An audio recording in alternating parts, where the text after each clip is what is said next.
Ça fait des années. Hein. Ouais. Voilà. Voilà. Alors, vous avez raté 2 étapes. S'il vous plaît, est-ce que je peux vous mettre ensemble? Après, je vous les ferai voir les 2 étapes que vous avez ratées.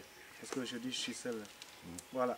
Alors là, c'est la 3e étape, c'est l'étape de la récolte du vin de palme. Alors, pour récolter du vin de palme, il faut qu'il y ait un palmier. Et il faut que ce palmier produise un ou plusieurs régimes parce que la récolte du vin se fait sur la tige du régime. Alors, le régime, c'est quelque chose comme ça. C'est le fruit du palmier. Alors, supposons que le récolteur va jusqu'à là-haut, comme ça, la tige est là, le régime est là. Alors, il faut des régimes qui ont des noix qui ne sont pas mûres. Pourquoi? C'est parce que c'est en ce moment que va remonter beaucoup de sève. Alors, il va faire sa petite incision là, avec une lame comme celle-là. Il fait son incision ici, là, comme ça. Alors, et pour récupérer la sève qui coule de là, il va placer son entonnoir qui est ici avec les palmes du palmier. Il place son entonnoir et le fixe avec un bâton et avec ce même bâton, on va accrocher la bouteille comme ça. Et la bouteille sera suspendue de cette manière. Alors cette sève qui va couler par là et aboutir dans la bouteille qui va former ce vin de palme. Et quand il est cueilli le matin pourquoi? C'est à chaque 24 heures qu'il faut aller le chercher. Le matin pourquoi? C'est pour pouvoir le commercialiser dans la journée. Alors quand il est cueilli le matin, il est complètement sucré. C'est en ce moment qu'il est préféré des femmes, surtout les femmes qui allaitent. On dit qu'il aide beaucoup les femmes dans l'allaitement. Mais les hommes le préfèrent au bout de la journée ou au bout de 2 jours, quand il est fermenté. Et c'est en ce moment seulement qu'il faut rendre sous. Et sa fermentation, on ne peut pas l'arrêter. C'est pour cela, quand il va jusqu'au 5e jour, il n'est plus buvable, il tourne complètement vinaigre. Voilà. Et lui, quand il va chercher son vin le matin, il renouvelle son entonnoir et renouvelle son incision. Parce qu'au fil du temps, le vin se coagule sur les 2 parties et empêche le vin de couler. Alors c'est comme ça qu'il va renouveler à chaque fois son incision. Et quand il arrive à la fin, c'est la fin de l'exploitation. Il faut aller chercher un autre palmier. Il y a l'autre partie qui est laissée intacte parce qu'une autre partie de la sève doit continuer à alimenter les noix là-haut. Parce que quand elles seront mûres, 2 semaines après la récolte, 2 ou 3 semaines après, il faut revenir pour chercher le régime quand les noix seront mûres. C'est pour faire de l'huile de palme. C'est pour vous dire qu'avec le palmier, on peut avoir le vin de palme et l'huile de palme. Voilà. Et le palmier est utile parce que même le tronc, on le prend pour faire des charpentes. Voilà, comme sous forme de planche pour faire la charpente ou le plafonnage des maisons. Voilà. Alors là, c'est une bouteille qui vient d'une plante rampante qu'on appelle le coloquinte. C'est la famille des calebasses. C'était des bouteilles utilisées auparavant, mais remplacées aujourd'hui par le plastique à cause des pivers. Voilà, à cause des pivers, des oiseaux qui venaient faire des trous dans ces bouteilles pour boire le contenu. Voilà, voilà. Alors, ils savaient, comment ils savent qu'il y avait du vin? Du vin, ils le savent. Hein. Ils le sentent. Il vient à côté du régime. Du régime, ils sentent l'odeur du vin quand il, voilà, à côté du régime et l'entonnoir. Voilà. Ils savent qu'il y a un vin là-dedans et ils le percent. Voilà. Et quand il aura bu, il va s'envoler et laisser le vin couler. Voilà. Et là, c'est un moyen de transport qui est là. C'est là que les récolteurs accrochent leur bouteille. Ça vient de la palme du rognier. Et il doit avoir, c'est très durant. Il peut avoir 10 litres de chaque part. 10 litres de chaque part, pourquoi? Parce qu'il doit équilibrer son poids. Alors, supposons que, on va faire une petite devinette. Hein. Alors, supposons que le récolteur a 23 litres en brousse.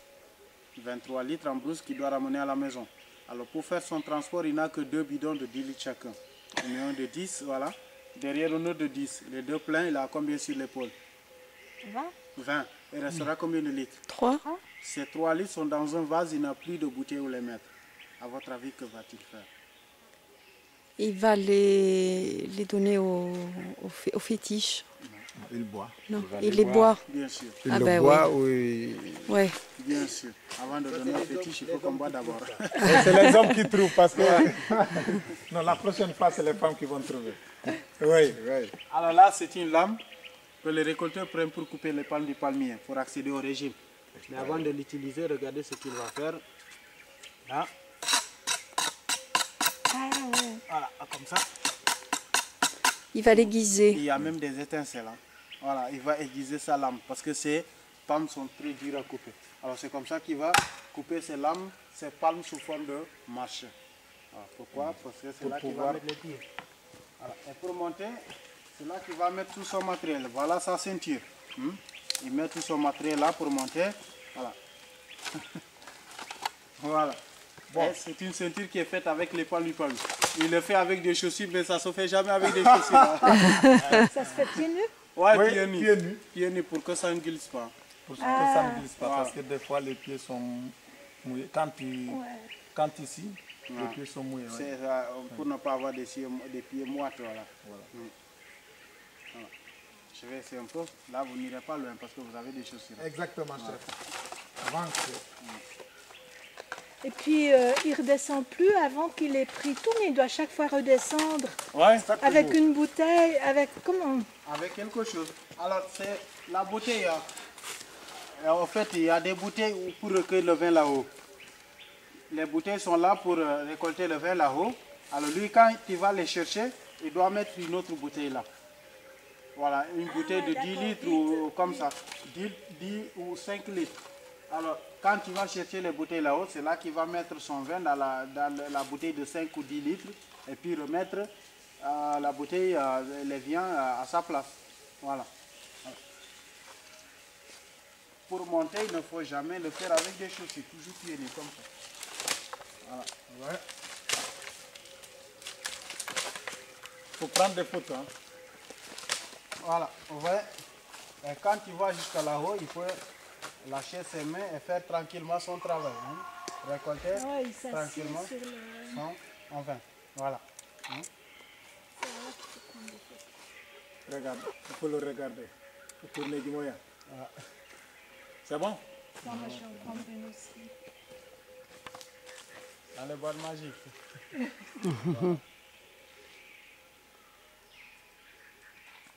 Voilà, c'est bon? Voilà. Alors pour descendre, il va faire le sens contraire là.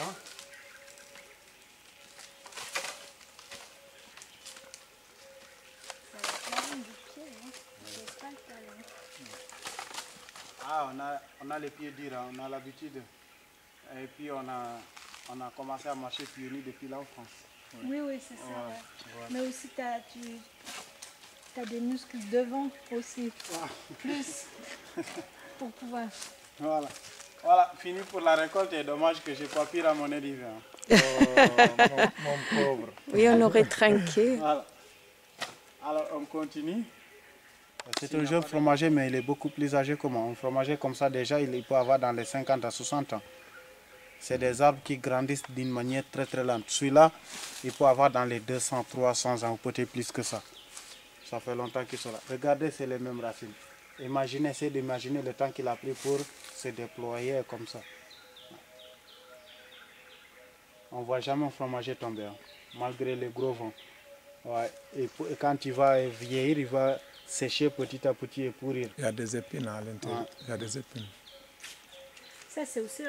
Ça fait partie du Ça, c'est travail. des lianes. Non, c'est Ça, des lianes. ça, c'est des lianes. Mais ces Les lianes lianes qui ont des épines. Hein. qui ont des épines. Et puis, c'est des lianes. Tu sais, j'ai une fois eu un accident. Puisque il y avait du sang dans l'œil, mon père venait, il a pris ses racines, il a coupé. Et tu sais, à l'intérieur, il y a de la sève. Il m'a fait comme ça. Et bon, ça fait mal. C'est comme... Un désinfectant. Voilà, ça a désinfecté et puis le sang commençait à disparaître. Ouais. Nous avons ici des racines, nous avons ici beaucoup de choses Traditionnelles. Hein. des choses traditionnelles, même les feuilles. Oui. Alors là, nous sommes au pot d'animaux. Alors ça, c'est une peau de biche. Elle était comme celle-ci, elle a perdu les poils. Alors ça, c'est un animal qu'on appelle la biche cochonne. Ah, c'est un peu comme une biche, mais pas plus gros que la chèvre. Hein. Et là, c'est un écureuil. Là, nous avons des peaux de crocodile. Et ici, nous avons une peau de civette. Les civettes, elles font ici ce que font les renards chez vous. Elles viennent la nuit pour chercher nos poulets. Donc, c'est là qu'on les prend. Alors là, c'est une peau de serpent, pas n'importe lequel. C'est la peau du mamba. C'est quoi? Le mamba noir, c'est le serpent le plus dangereux ici. Il y a le mamba noir, il y a aussi le mamba vert. c'est des serpents de hauteur. On ne les voit que ils ne descendent rarement qu'on les voit en bas. Toujours en haut. Sur les arbres. Oui. Et là, c'est la vipère, des peaux de vipère. Et là, nous avons des peaux de cobra. Et en bas, nous avons la peau d'un bois. Le bois constricteur, c'est celui qui étouffe sa proie avant de l'avaler. C'est le plus gros serpent ici parce que le plus long aussi, parce que nous n'avons pas de python. Voilà. Et là, c'est un crâne de dauphin que nous avons trouvé. Et ici, nous avons des carapaces de tortues de mer qui pouvaient servir de bouclier pendant les guerres tribales, se protéger des lances.